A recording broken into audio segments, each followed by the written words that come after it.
AkA lifeguard program overview, yo. Here's what you need to know from Big Snoop Dogg Double G. All lifeguards should have practical and comfortable swimsuit or uniform or shirt identifying you as a lifeguard, aquatic shoes if you desire, a whistle, a rescue pack, a rescue tube or board, water and shatter resistant container, polarized sunglasses, a hat or visor, sunscreen, insect repellent, cold weather and rain gear, sun protective clothing. Additional equipment may be needed depending on the location and type of facility you work at. To the next slide, yo. Prioritize wellness. To be at your best as a lifeguard, you must be healthy. Beginning with a focus on wellness is always a great strategy. Be physically fit, well rested, alert, and be properly hydrated. The responsibility of a lifeguard. Lifeguards are essential to ensuring that all patrons at our facilities are kept safe. A lifeguard has the legal duty to use reasonable care to protect the safety of the people in an assigned area. Lifeguards have a moral and professional obligation to prevent potential situations by enforcing the rules and regulations of their aquatic setting. Lifeguards have the responsibility to respond to all emergencies that occur. Prevent drowning. The good news is that drowning is preventable. Learning to stay safe around the water is an opportunity to develop basic life skills. Lifeguards are on the front line ensuring our patrons are safe. Decreasing and preventing drownings are critical and major responsibilities of YMCA lifeguards. Leadership and professionalism. To be successful and viewed as a professional lifeguard, you will need to stay cool under pressure and remain courteous. Present yourself in a professional manner at all times. Be prepared and dependable. Enforce all rules consistently and fairly. Communicate with firmness and care. Keep rescue equipment positioned for immediate use when on duty. Stay focused on scanning and aggressively scan and investigate your area of responsibility at all times. Follow and enforce all facility rules, regulations, and policies. Lifeguarding skills. Lifeguarding requires proficiency in many skills. Preventing incidents. Scan area of responsibility/zone. Recognize dangerous situations. Activating emergency plans or EAPs. Responding and making water rescues, providing emergency care, completing incident report. The YMCA's 4 values. A successful lifeguard shares the YMCA's 4 core values: responsibility, caring, honesty, respect. These lifeguards all lead from a place of ethics. Things a successful lifeguard should not do while on duty. As a professional lifeguard, there are also key things you should not do while on duty. This includes leaving your guard station, using personal electronic devices, socializing or eating at the lifeguard stand, leaving the facility, or reporting to your shift while under the influence of alcohol or drugs. Duty to act. While on the job, you have a legal responsibility to act in an emergency. Failure to adhere to this duty could result in legal action. Standard of care. You are expected to meet a minimum standard of care which is considered by law to be the level of ordinary care. Practice and conduct within the profession. This may be established in part by this training program and in part by state or local authorities. This standard requires you to communicate information and warnings to prevent injuries. Recognize someone in need of care. Gain consent to give care. Attempt to rescue those needing assistance. And gain consent and provide care according to your level of training. Consent and refusal of care. An ill or injured person must give permission before responders can provide emergency and first aid care. Someone who is unresponsive, confused, or seriously injured may not be able to grant consent. In these cases, the law assumes the person would give consent. Negligence. An unintentional breach of legal duty causing damage that was reasonably foreseeable, and without breach the damage would not have occurred.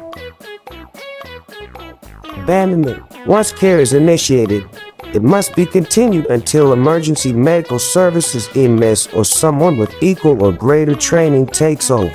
You can be held legally responsible for abandoning a person who requires ongoing care if you leave the scene or stop providing care. Documentation. Properly documenting incidents is very important. Your records can provide legal documentation of what was seen, heard, and done on scene. Confidentiality. The duty of an individual to refrain from sharing confidential information. Program objectives. The YMC as Lifeguard is a unique program that prepares lifeguards with the skills for this demanding and important responsibility. Through various types of instruction in the lifeguarding course, you will learn the knowledge and skills needed to prevent and to respond to aquatic emergencies, prepare to prevent injuries and help prevent drowning. Learn the knowledge and skills needed to prevent and to respond to aquatic emergencies. Course entry requirements. You must be at least 15 years old by the last day of the scheduled course. Consent of a legal guardian is required for those younger than 18 years old prior to the start of class.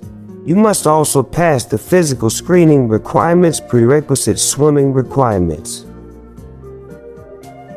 Course instruction types. The YMC as Lifeguard program makes use of several different types of instruction in order to maximize learning and the value you receive from this program. Written and practical assessments, pool sessions, classroom sessions, e-learning, the on-the-guard manual. Written and practical assessments will be given to help reinforce and measure what you have learned. In the pool sessions, you will practice the physical skills you require to save lives. YMC as Lifeguard instructors will lead you in classroom sessions in which you will use information learned in the manual, e-learning, and pool sessions to complete group activities and exercises. E-learning will help introduce the content from the manual classroom, and pool it will offer you interactive ways to familiarize yourself with information that will be reinforced in the classroom and pool session. The On the Guard manual is a textbook developed by the YMCAs of the U.S. This manual contains everything you need to be successful as a lifeguard. Course completion requirements. In order to become a certified lifeguard, you must successfully complete all components of the YMCA's Lifeguard course.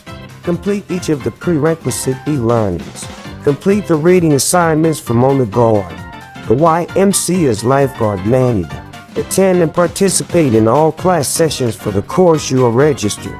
If you cannot attend all parts of the scheduled course, you need to find another course to register for and attend. Demonstrate competency in all required skills and scenarios.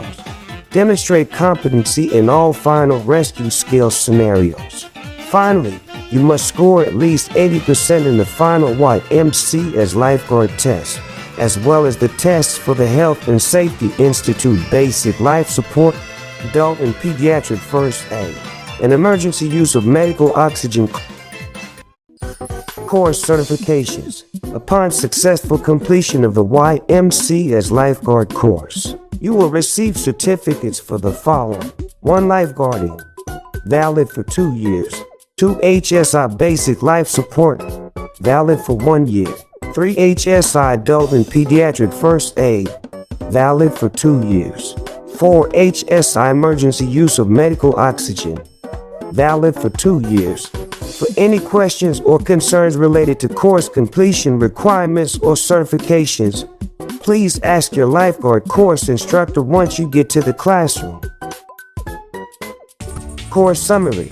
Throughout this course, we have covered the following: the important characteristics of a successful lifeguard, the severity of drowning and the crucial role lifeguards have to prevent drowning and keep patrons safe, the legal principles and responsibilities that a lifeguard has, and finally, the structure and requirements of the YMC as Lifeguard program.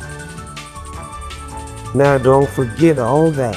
It took me around 10 hours to make this whole, so I'ma try to remember it, bro. Hope this helps you too. Snoop out.